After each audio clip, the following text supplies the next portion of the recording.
Söz değerlendirmeleri, şuna ait olursa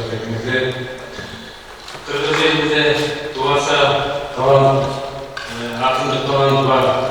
Akındık kaldırdıkın Nufura Ayyekesinin kalın elinin katmarına singip yarap etip suyun şu keyi olan akındardan beri bu Baydula Sarnakoy. Baydula Sarnakoy kaytalarına salandı.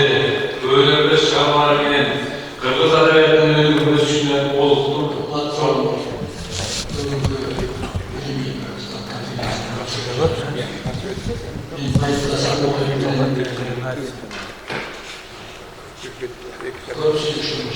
Yeni sınıfı bir ayda okullarımız, öğretmen okullarımız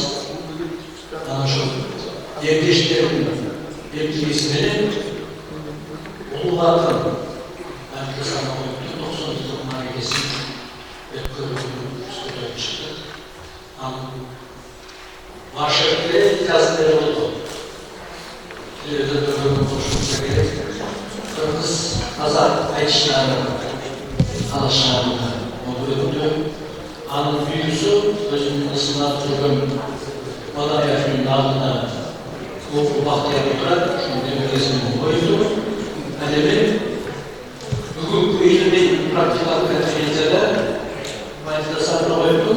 Kırgız Ayçiçeği'sinde fenomen bölümde söz oldu.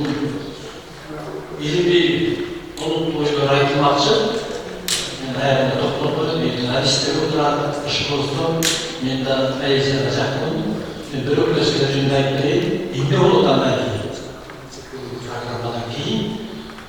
Birincisi, olay birisi bütün kaldı. Toplumun hakkından istedik.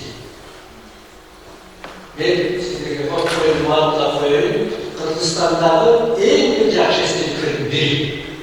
Şedevi. Anadolu üstü.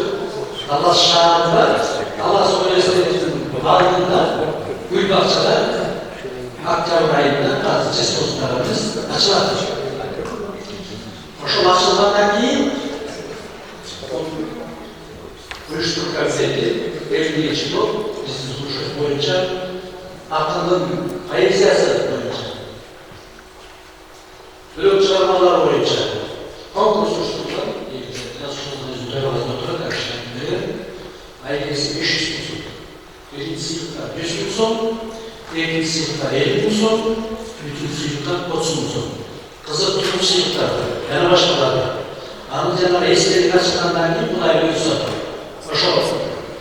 Talas Şahı'nda Madan Erdoğan'ın oğlu, uyuşturuculuğundaki gubernatör var, Madan Erdoğan ministri var, hakim var, istişarede miyeri var.